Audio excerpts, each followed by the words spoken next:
அது கிராமத்தில் ரெண்டு விஷயங்க. கிராமத்தில் போய் இது ஒரு சேலஞ்ச் இருக்குது. அதாவது புதுசாக ஒரு இடத்துல போனால் அவங்க ஒரு மாதிரியாக பார்ப்பாங்க அப்படிங்கிறது ஒரு சேலஞ்சு. அது ஒரு பக்கம். ரெண்டாவது எடுத்திங்கன்னா அவங்களுக்கு மட்டும் நீங்கள் உள்ளத்தை ஜெயிச்சிட்டிங்கன்னு வைங்க, உயிரை கொடுப்பாங்க. அவங்க 2 தடவை போய் சாப்பாடு பிரியாணி செஞ்சு கொண்டு பக்கத்து வீட்டுக்காரன் கொடுங்க. இது வரைக்கும் ஒருத்தன் டீ கூட தந்ததில்லை, இவன் சாப்பாடே கொடுக்குறான்டா அப்படின்னு சொல்லிட்டு பாயெல்லாம் யாராவது பார்த்தா யாரா அவன் புதுசாக அவன் நம்ம ஆள்றா அப்படிமா. யாராவது வெளியே இருக்கிற ஆள் வந்து யாருப்பா அது புதுசாக இருக்குதுன்னு, புதுசுலாம் இல்லை என் ஆள் தான், நம்ம ஃப்ரெண்டு தான், நமக்கு வேண்டப்பட்டவர் தான் அவன் சொல்லுவான். புரியுதா இல்லையா? அதெல்லாம் அந்தளவுக்கு மிங்கிள் ஆயிடணும். இதுதான் அது சூழ்நிலையை பொறுத்து. இப்போ இன்றைக்கி பொறுத்த வரைக்கும் என்ன, இந்த மேற்கத்திய உலகம் ஜனாசா எடுக்க போகுது. மேற்கத்திய உலகம் போடுற பிச்சையில் தான் அந்த 3ஆம் உலக நாடுகள் வாழ்ந்துட்டுருக்கு. எக்ஸ்போர்ட் இம்போர்ட் நம்பி தான் இவனுக்கு வாழ்ந்துட்டுருக்கிறானுங்க. கரன்சி டிவேல்யூ ஆயிரும். சிறப்பு என்ன அப்படின்னா, வெறும் நகரத்தை மட்டுமே நம்பி இருக்கக்கூடிய மக்கள் ஆல்டர்னேட்டுக்கு ஒரு ஏற்பாடு பண்ணிக்கணும்.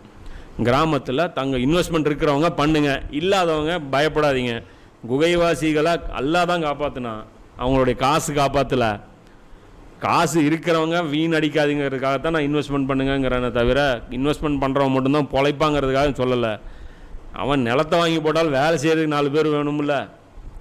இங்கேருந்து நீங்கள் ஆடு வாங்கினாலும் ஆடு மேய்க்கிற வேலையாவது டியூட்டியாவது கிடைக்கும்ல. ஏதோ ஒரு அல்லாஹ் வழி ஏற்படுத்துவான். நீங்கள் நம்ப வேண்டியது உங்கள் இன்வெஸ்ட்மெண்ட்டையோ ஆலையோ கிடையாது, காசையோ கிடையாது, அல்லாவை தவக்குள் வச்சிங்க. உங்கள்கிட்ட காசு இருந்தாலும் அல்லாஹ் உங்களை காப்பாற்றுவான், இல்லைனாலும் காப்பாற்றுவான்.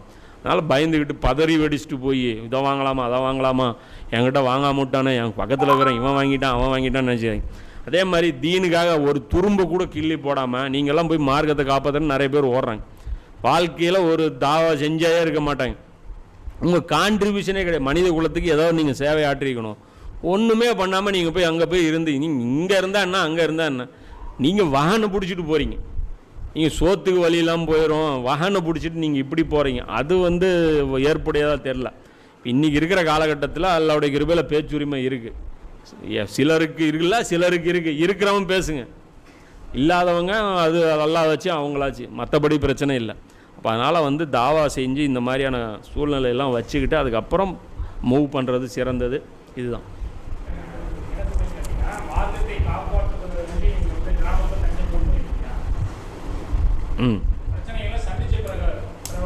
ஆமாம் ஆமாம். இல்லைப்பா, ஒவ்வொருத்தரும் அதாவது இங்கே வேணால் நம்ம கூட்டமாக உட்காந்துட்ருக்கலாம். இல்லை இங்கே ஆமாம்.